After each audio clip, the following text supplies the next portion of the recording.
Indomie lebih dari mie. Setidaknya itulah yang dikatakan oleh food columnist Lucas Kwan Peterson di LA Times setelah Indomie berhasil memenangkan peringkat ramen instan terbaik versi LA Times. Peterson mengatakan, menempatkan Indomie sebagai juara sebenarnya adalah sebuah kecurangan.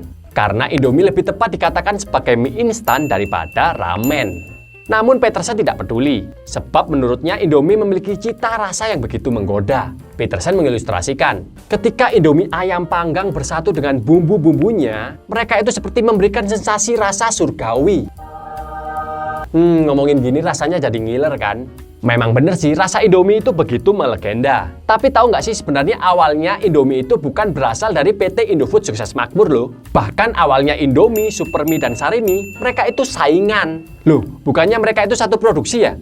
Jadi begini ceritanya. Kalau ditanya, mie instan apa yang paling melegenda, tentu kita setuju kalau jawabannya adalah Indomie. Tapi sebenarnya Indomie bukanlah mie instan pertama yang ada di Indonesia loh. Awalnya sih kita masih mengimpor mie instan dari Jepang. Sebelum akhirnya perusahaan Jepang dan Indonesia melakukan joint venture yang menghasilkan PT 51 Sankyo Industri Pangan. PT 51 Sankyo Industri Pangan inilah yang memproduksi mie instan pertama di Indonesia yang bernama Supermie. Nggak lama kemudian, Supermie mendapatkan pesaing baru di tahun 1970. Indomie muncul di bawah naungan PT Sanmaru Food Manufacturing. Jadi awalnya Indomie itu bukan ciptaan dari PT Indofood Sukses Makmur loh ya. Indomie dan Supermie bersaing ketat di pasaran sebelum akhirnya Sarimi muncul. Salim Group mendirikan PT Sarimi Asli Jaya dan mulai memproduksi Sarimi pada tahun 1980-an. Berbeda dengan Supermie dan Indomie. Sarimi yang dipimpin oleh Lim Seol Leong terlebih dahulu telah memiliki Bogasari, yaitu produsen tepung terigu. Bahkan kabarnya waktu itu Indomie juga membeli bahan baku produksi tepungnya di Bogasari. Wow, gimana ya rasanya produsen bahan baku kita ikut-ikutan produksi apa yang kita jual dan membangun bisnis yang sama dengan kita dan akhirnya bisa menjadi pesaing. Oleh sebab itulah, akhirnya Salim Group menawarkan sebuah kerjasama dalam bentuk akuisisi brand Indomie. Tapi waktu itu Indomie sempat menolak. Salim Group kok ditolak? Jaringan bisnisnya udah banyak dan posisinya saat itu dekat dengan pemerintah. Untuk mendesak posisi Indomie, Salim Group akhirnya mengucurkan dana sekitar 10 juta dolar untuk memasarkan Sarimi. Gilanya lagi, mereka memasang harga yang jauh lebih rendah dari Indomie dan juga Supermie. Wah, Sarimi ngajak perang harga nih, kacau. Hasilnya pun akhirnya terlihat. Dalam setahun, Sarimi berhasil menguasai 40% pasar mie instan di Indonesia. Salim Group akhirnya mendekati Indomie lagi nih. Sampai akhirnya Indomie sadar, di orde baru saat itu nggak ada gunanya deh melawan Salim Group.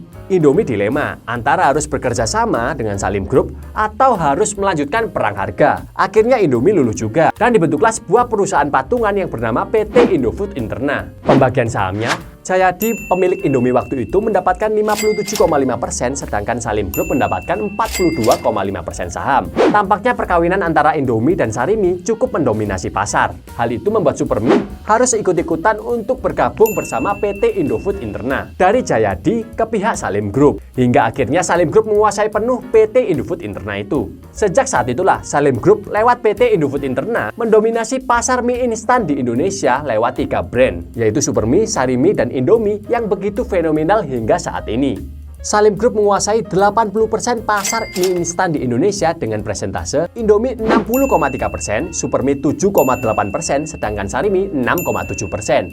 Nah, pertanyaan selanjutnya, kenapa sih Indomie itu begitu melegenda daripada merek-merek lainnya? Padahal kan masih dalam satu naungan perusahaan. Dan bahkan tercatat, Indomie saat ini bisa didapatkan di lebih dari 80 negara di seluruh dunia. Wow, penasaran nggak sih kenapa Indomie bisa sesukses itu? Agak berbeda dengan merek internasional lainnya, teknik marketing yang dilakukan Indomie untuk masuk ke pasar global adalah dengan melakukan penetrasi pasar, yaitu memenuhi ketersediaan produk secara masif, tanpa melakukan gembar-gembor kampanye seperti Coca-Cola untuk membangun brand image-nya di banyak negara. Indomie lebih fokus untuk memenuhi ketersediaan produknya di berbagai macam negara. Indofood membentuk direktoral ekspor, dengan tugas fokus mengembangkan ekspor Indomie ke berbagai macam negara. Tim inilah yang kemudian aktif mempelajari izin di semua negara. Sedangkan untuk target marketnya sendiri, Indofood menyasar negara-negara dengan jumlah tenaga kerja dan pelajar Indonesia terbanyak seperti Hong Kong, Amerika, Arab Saudi, Malaysia, dan juga Australia. Setelah menetapkan tujuan ekspor, Indofood membentuk regional office di masing-masing negara. Indofood juga didukung toko-toko Indonesia yang berada di berbagai macam negara. Bahkan di Arab Saudi ada 1.200 toko khusus yang menjual makanan Indonesia. Bukan hanya itu saja, mereka juga membangun pabrik di berbagai negara yang menjadi target market utama pasar Indomie. Contohnya seperti Malaysia, Arab Saudi, Suriah, dan juga Nigeria. Pengembangan pasar Indomie di mancanegara juga didukung dengan strategi akuisisi, lisensi, joint venture, dan juga investasi. Sedangkan strategi dari sisi harga, Indomie sendiri tergolong memiliki harga yang lebih murah daripada mie instan di negara lain. Setelah perizinannya lengkap, strategi marketingnya tepat, ditambah dengan harga yang ekonomis, Indomie juga terkenal adaptif dengan lidah masyarakat lokal. Indomie selalu meluncurkan varian rasa yang cocok di lidah masing-masing negara. Jangankan sampai ke mancanegara, rasa Indomie goreng di Pulau Jawa dan di Pulau Sumatera juga beda loh rasanya. Padahal masih dalam satu negara, varian rasa yang ditawarkan Indomie juga sangat banyak. Maka nggak heran kalau Indomie bisa menjadi primadona di sektor mie instan di berbagai macam negara. Bahkan ada cerita menarik nih tentang keberadaan Indomie di negara Nigeria yang nggak kalah legendarisnya. Yang mungkin nggak banyak orang tahu, ternyata Indomie itu juga sangat terkenal di Nigeria loh. Hal itu disebabkan karena Indomie adalah mie instan pertama yang ada di sana. Indomie mulai masuk Nigeria pada tahun 1988. Waktu itu di Nigeria belum ada pesaing lain yang menjual mie instan. Meski begitu, Indomie tak langsung laris kala itu. Dufil Prima Foods, produsen pangan asal Nigeria, yang menaungi produksi Indomie waktu itu, bahkan harus melakukan marketing door-to-door untuk menjelaskan apa itu Indomie. Bahkan mereka berani mengklaim kalau Indomie itu memiliki nilai gizi yang lebih tinggi daripada nasi ataupun roti. Wow. Tapi kemudian hal itu berbuah manis. Permintaan Indomie di Nigeria meningkat drastis. PT Indofood Sukses Makmur yang mengekspor produk Indomie ke Dufil Prima Foods sampai harus meningkatkan kerjasamanya untuk membangun pabrik. Bahkan pabrik tersebut memiliki skala produksi terbesar di benua Afrika, membuat Indomie menerima laba kotor sekitar 600 juta US dollar. Saat ini Indomie sudah menggantikan brand image kata mie instan di Nigeria. Kalau mau ke warung beli mie instan, ngomongnya bukan lagi beli mie instan, tapi beli Indomie. Itu sama saja seperti masyarakat Indonesia yang terbiasa menyebut Aqua ketika akan membeli air mineral. Padahal yang dibeli bisa saja Cleo, Fit, Club, atau merek air mineral lainnya. Dan lebih hebatnya lagi, Indomie telah menjadi makanan pokok nomor 2 setelah nasi di Nigeria. Hal ini terjadi sejak tahun 2015.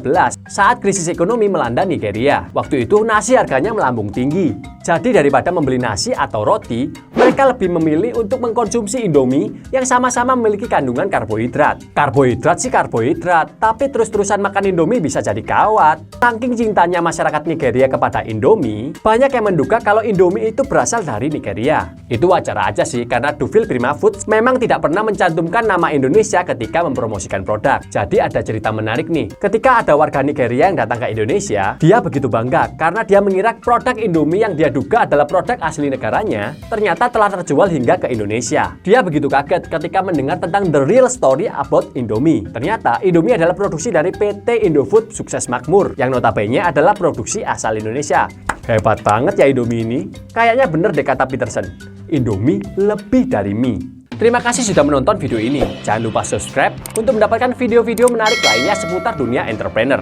Saya Stefan Purba. Until next time, keep struggle.